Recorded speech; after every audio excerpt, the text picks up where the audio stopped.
अब बात करते हैं पूरब की, क्योंकि पूरब के राज्यों में भी बहुत दिलचस्प स्थिति बनी हुई है। जी हां, इस जोन में बिहार और पश्चिम बंगाल जैसे राज्य भी आते हैं। सबसे पहले आपको बिहार की तस्वीर दिखाता हूं, जहां हाल फिलहाल के दिनों में बड़ा सियासी बदलाव भी दिखा है।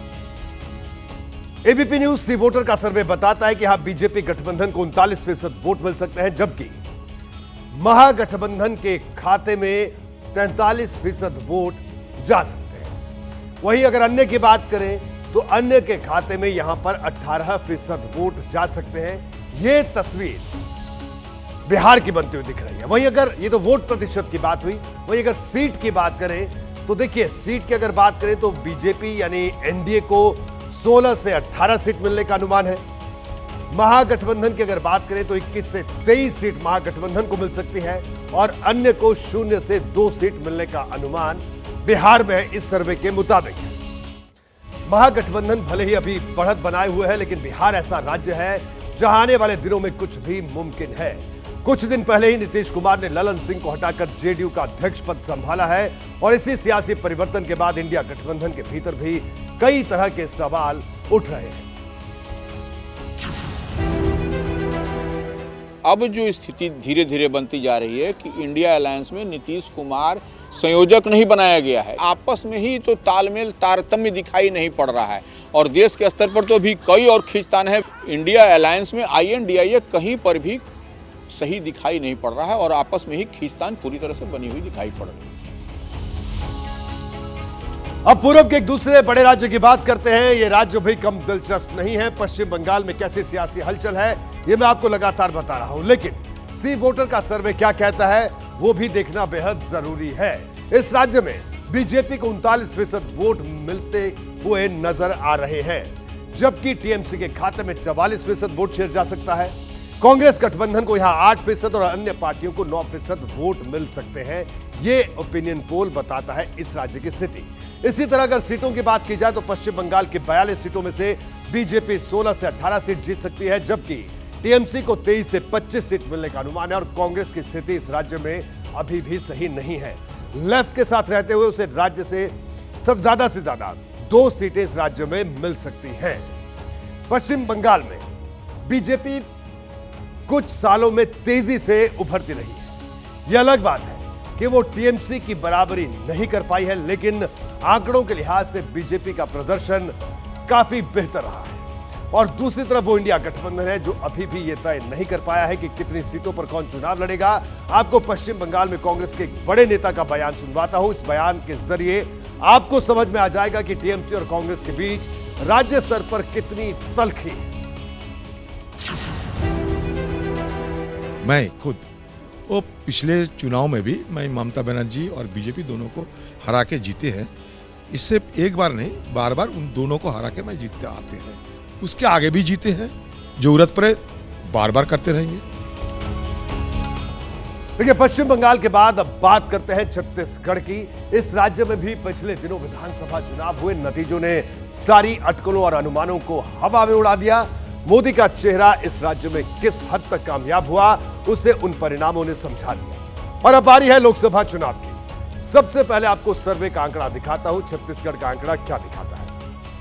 छत्तीसगढ़ में बीजेपी को लोकसभा चुनाव में 55% वोट मिल सकते हैं, जबकि कांग्रेस को 37% वोट मिलते दिखाई दे रहे हैं। अन्य के खाते में 8% वोट शेयर जा सकता है। इसी तरह अगर वोट की बात करें, सीटों की बात करें तो बीजेपी यहां की 11 में से 11 सीट भी जीत सकती है और अन्य की स्थिति 0 से 2 सीट जीतने की है। यह बात इस सर्वे में निकलकर सामने आई है। छत्तीसगढ़ के विधानसभा चुनाव ने ही बता दिया कि राज्य में कैसे सियासी हालात हैं। नतीजों से पहले कांग्रेस की स्थिति यह थी कि वो इस राज्य को जीता हुआ मान रही थी, लेकिन जैसे ही नतीजे आए उसे लोकसभा चुनाव में भी खतरा महसूस होने लगा है। छत्तीसगढ़ में इंडी अलायंस का कोई अस्तित्व नहीं है और यहाँ सिर्फ कांग्रेस और भाजपा के बीच में सीधा मुकाबला होता है। पिछले 2004 के बाद से भारतीय जनता पार्टी ने लगातार लोकसभा चुनाव में कांग्रेस के ऊपर बढ़त ले रखी है, तो इंडी अलायंस का छत्तीसगढ़ में कुछ अर्जित होने वाला है, ऐसी संभावना मुझे नहीं दिखती। देखिए, पूरब के हिस्से में कई और राज्य हैं। अरुणाचल प्रदेश से असम और मणिपुर से मेघालय तक अलग अलग सियासी परिस्थितियां हैं। ओडिशा और झारखंड में भी इसी इलाके से आता है, जहां क्षेत्रीय पार्टियों का बोलबाला है। ऐसे में यहां की ओवरऑल तस्वीर क्या कहती है, यह मैं आपको समझाता हूं। पूर्वी भारत के 13 राज्यों में लोकसभा की 153 सीटें हैं। इस जोन में अगर वोट शेयर की बात करें तो एनडीए को 42% और कांग्रेस को 38% वोट मिलते दिख रहे हैं, जबकि अन्य के खाते में 20% वोट जा सकता है। इसी तरह सीटों की अगर बात करें तो पूर्वी भारत के 13 राज्यों में एनडीए 80 से 90 सीट जीत सकता है, जबकि इंडिया गठबंधन को 50 से 60 सीट मिल सकती है, या अन्य के खाते में 10 से 20 सीट जा सकती है। यह स्थिति पूर्वी भारत की बन रही है। उत्तर भारत और पूर्वी भारत के मौजूदा सियासी हालात आपने देख लिया। अब बात करते हैं पश्चिम भारत की, जहां जो सबसे दिलचस्प राज्य है वो है महाराष्ट्र, क्योंकि पिछले एक साल में यहां सबसे ज्यादा सियासी फेरबदल हुए। 2019 में जो गठबंधन था वो 360 डिग्री बदल चुका है। सबसे पहले आपको सर्वे का आंकड़ा बताता हूं महाराष्ट्र का। देखिए, सर्वे बताता है कि महाराष्ट्र में बीजेपी गठबंधन को 37% और कांग्रेस गठबंधन को 41% वोट मिल सकते हैं, जबकि अन्य पार्टियों की हिस्सेदारी 22% वोट शेयर की हो सकती है। इसी तरह सीट की अगर बात करें तो महाराष्ट्र के 48 सीटों में से बीजेपी गठबंधन 19 से 21 सीट जीतता नजर आ रहा है और कांग्रेस गठबंधन 26 से 28 सीटों पर मजबूत है। अन्य के खाते में 0 से 2 सीटें जा सकती हैं। यह महाराष्ट्र की तस्वीर उभर कर सामने आ रही है। देखिए, उत्तर प्रदेश के बाद महाराष्ट्र ही वो राज्य है जो सियासी तौर पर सबसे अहम है, और इसी वजह से ये एनडीए और इंडिया गठबंधन के बीच जबरदस्त सियासी लड़ाई यहां रही है। शिवसेना और एनसीपी में फूट पड़ने के बाद दोनों दलों का एक खेमा इस वक्त बीजेपी के साथ और इंडिया गठबंधन के नेताओं के बीच सीट शेयरिंग को लेकर मामला फंसा हुआ है। राजनीति में 1+1 2 नहीं होता है ना, और 1+2 भी 1 नहीं होता है ना। कुछ आप कहा नहीं जा सकता कि ये कहाँ से। तो महाराष्ट्र में बड़ी असमंजस की स्थिति है। ऊपर बड़े नेता इकट्ठा हो गए हैं, लेकिन ज़मीनी स्तर पर कार्यकर्ता कहाँ से इकट्ठा आएंगे। कार्यकर्ता भी इकट्ठा हो गए तो वोट शेयर कैसे, यहाँ से वोट ट्रांसफ़र कैसे करेगा एक पार्टी से दूसरे पार्टी तक, ये अभी सवाल अभी बाकी है। पश्चिम भारत में महाराष्ट्र के अलावा गुजरात और गोवा जैसे राज्य भी हैं जिन्हें बीजेपी अपना मजबूत गढ़ मानती है। अब आपको पूरे पश्चिम की फाइनल तस्वीर दिखा देता हूं कि क्या फाइनल तस्वीर पश्चिम भारत की नजर आने वाली है। पश्चिम भारत जोन में लोकसभा की कुल 78 सीटें हैं। वोट शेयर की बात करें तो एनडीए को यहां 46% और इंडिया गठबंधन को 37% वोट मिलते नजर आ रहे हैं, जबकि अन्य पार्टियों के खाते में 17% वोट यहां पर जा सकता है। इसी तरह अगर सीट की बात करें तो एनडीए इस जोन से 45 से 55 सीट जीतकर बड़ी बढ़त बनाती दिखाई दे रही है, जबकि इंडिया गठबंधन 25 से 35 सीट जीतता हुआ दिखाई दे रहा है।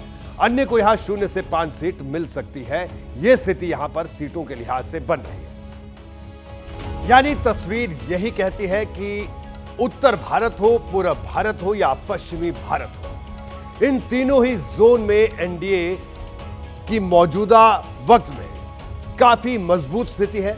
जैसे ही घड़ी का काटा दोपहर 2:30 पे आए, बबीता जी का दिल सास बहू साजिश के लिए मचल जाए। और ये है इनकी बहू, पूरे दिन ऑफिस की टेंशन हो जाए गॉन जब ये करें अपना फेवरेट शो फ्री टाइम पे ऑन। इनकी तरह आप भी देखें अपना फेवरेट शो अपने टाइम पर और डाउनलोड कीजिए एबीपी लाइव ऐप अपने स्मार्ट टीवी पर।